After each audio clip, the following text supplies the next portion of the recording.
What are the worst new vehicles to buy that are major money pits? That's what we're going to find out. Welcome to Car Help Corner, where we help you, the consumer, master the process of car buying and car ownership. For this video, I'm going to share the worst new vehicles that you can buy in every major vehicle category that are not only unreliable, but are also the most expensive in terms of repairs and maintenance, fuel economy, insurance, and depreciation. In other words, the most expensive money pits to own. And I'm also going to share 10 vehicles that are the complete opposite, with the lowest cost of ownership. So if you enjoy and get value out of this video, make sure to subscribe and turn on the notifications. I post 2 videos a week, always straight to the point, valuable car buying advice designed to help you, the consumer. So we'll start this video off with the most popular category, which is compact crossover SUVs. And the worst compact SUV with the highest 5-year cost of ownership is the Hyundai Santa Fe. According to CarEdge, a reputable organization for car data, the Hyundai Santa Fe has a 5-year cost of ownership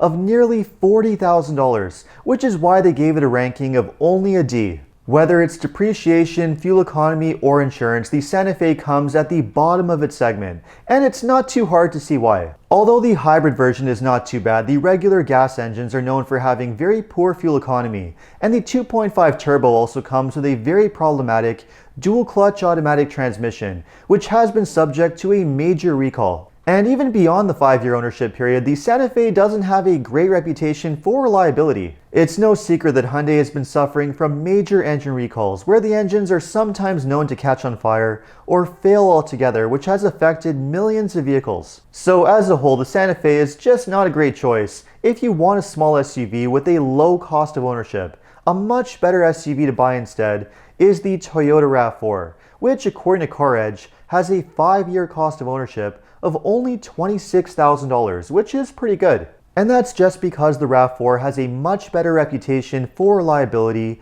low cost of repair, which means it has much higher resale value, and also has better fuel economy too. So with compact crossovers out of the way, now let's move on to the minivan category. And the worst minivan for cost of ownership is the Chrysler Pacifica. According to CarEdge, the Pacifica has a 5-year cost of ownership of nearly $42,000, which is why they gave it a C rating. And most of that cost has to do with really high depreciation, not very good fuel economy, but also a reputation for poor reliability and high repair costs. The Pacifica, unfortunately, has a reputation for not being a very reliable vehicle, which is why it doesn't have very good resale value. And on top of that, Chrysler is known for having very poor customer service, so if you do have reliability issues, they can be very difficult to deal with. Which is why a much better minivan to go with instead is the Toyota Sienna, which has a 5-year cost of ownership of only $35,000. And again, that's because the Sienna has a much better reputation for reliability,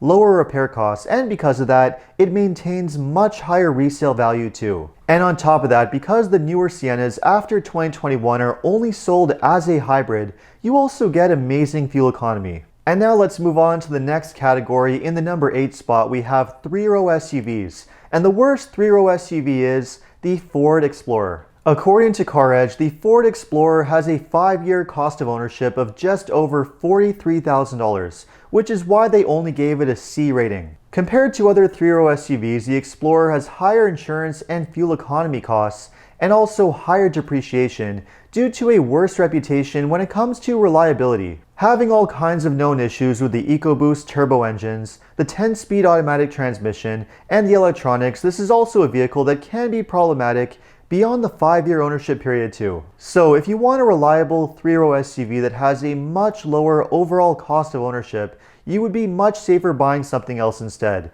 Like say for example, the Toyota Highlander Hybrid. According to CarEdge, at around $30,000, the Highlander Hybrid has the lowest cost of ownership of any 3-row SUV, which is why they gave it an A+ rating. And that's attributed to having very strong resale value and reliability, and also very low fuel costs and maintenance costs. And next up, in the number 7 spot, we'll do the truck category. And the worst truck that has the highest cost of ownership is the Ram 1500. According to CarEdge, the Ram 1500 has a 5-year cost of ownership of just over $47,000, and yet they still gave it a B rating. That's because the overall cost of ownership for the Ram 1500 is not dramatically higher than other similar full-size trucks, which are generally known to be very expensive to buy and also very expensive to run and own. Still, the Ram 1500 came at the very bottom when it comes to depreciation, insurance, fuel costs, and reliability. And the full-size truck that did the absolute best, well, that would be the GMC Sierra,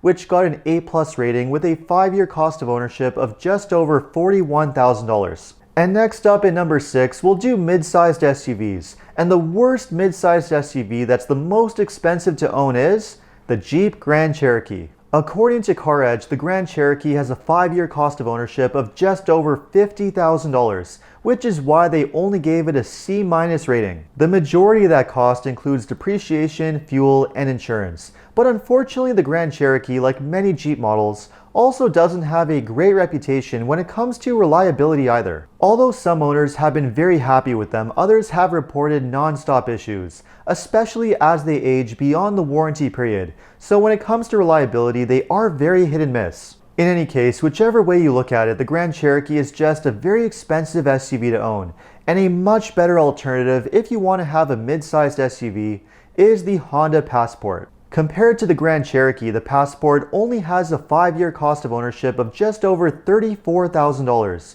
which is why CarEdge gave it a rating of A-.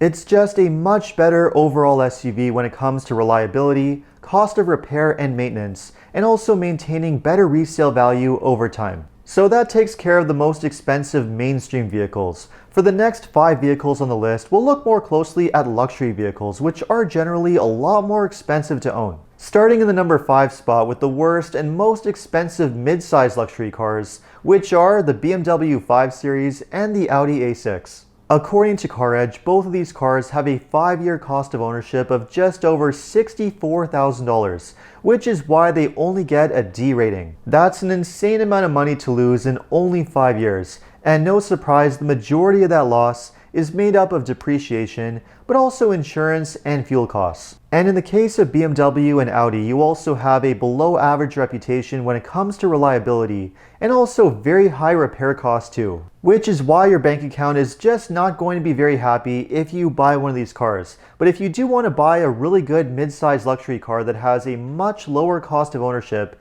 then the one that you should buy is the Lexus ES. According to CarEdge, the ES350 has a 5-year cost of ownership of only $36,000, around half of that of the 5 Series and the A6, which is why they gave it an A rating. And that's because the ES has a much better reputation when it comes to reliability, low operating costs, and also maintaining much higher resale value as it ages. But unfortunately, a category that's even worse is mid-sized luxury SUVs. And the absolute worst one is the Land Rover Range Rover Velar. According to CarEdge, the Range Rover Velar has a 5-year cost of ownership of over $66,000, which is mostly made up of depreciation, fuel costs, and repair costs due to poor reliability, which is why they gave it a rating of only an F. It really doesn't get much worse than that. That's an astonishing amount of money to lose in only 5 years, which is why if you want to buy a really good mid-sized luxury SUV, a much better alternative to buy instead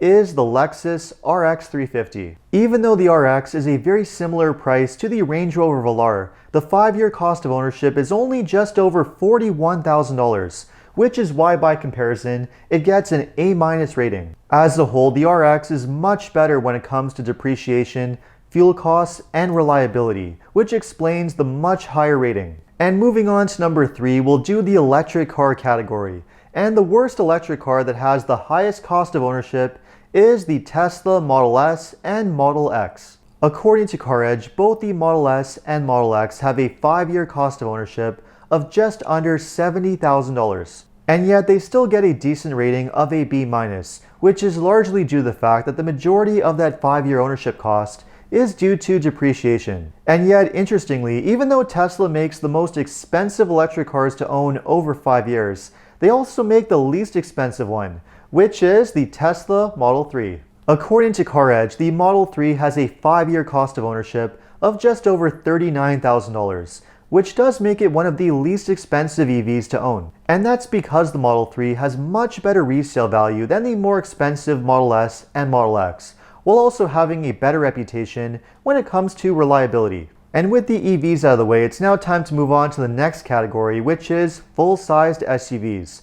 And the absolute worst full-sized SUVs to buy as far as cost of ownership are the Lincoln Navigator and the Cadillac Escalade. Both of these SUVs have a 5-year cost of ownership of around $82,000, which is mostly made up of depreciation, insurance, and fuel costs, which is why they only get a rating of a C. The reality is though is that all full-sized SUVs are very expensive to buy, maintain, and own, which is partly attributed to their high operating costs and also high purchase price, which is why they depreciate a lot in value over time. The best full-sized SUV in this category, according to CarEdge, is the Toyota Sequoia, which has a 5-year cost of ownership of around $50,000, which is still a lot, but nowhere near as high as the Navigator and the Escalade. But as expensive as these SUVs are, they just can't compete with the #1 vehicle on this list, which is the Land Rover Range Rover. According to CarEdge, the full-size Range Rover has an eye-popping 5-year cost of ownership of around $125,000, which is why it deservedly gets a rating of a D-. That's an insane amount of money to lose on one vehicle in only 5 years, and it's even more than you would lose on a comparable Mercedes S-Class or a BMW 7 Series, which are also known to lose a lot of money over time. No surprise, when it comes to insurance, fuel economy, repair costs, and maintenance costs, the Range Rover comes at the absolute bottom. And it also has terrible resale value thanks to that poor reputation for reliability, losing around 60% of its value in the first 5 years. So there's no question, if you want to know the fastest and the easiest way to drain your bank account, the answer is the Range Rover. But if you absolutely have to spend your money on a big luxury SUV with similar off-road capability to the Range Rover, a much better option to buy instead is the LEXUS LX. Compared to the Range Rover, it has a 5-year cost of ownership of around $80,000, which is still a lot of money to lose, but it's still around $45,000 less than the Range Rover. And that's because the LX has a much better reputation for reliability, lower maintenance and repair costs, and it also loses less value over time. So there you have it, the worst, most costly vehicles, and also the best and least costly vehicles that you can buy in a lot of major categories. Let me know what you thought of this video, and if you have any suggestions for any future car videos, just leave a comment below. And if you enjoyed this video, make sure to like and subscribe. You can also take a look at my other car videos by clicking these links over here. Make sure to follow me on TikTok and Instagram. And if you need additional car buying advice or recommendations, make sure to check out carhelpcanada.com. Thanks so much for watching, and see you next time.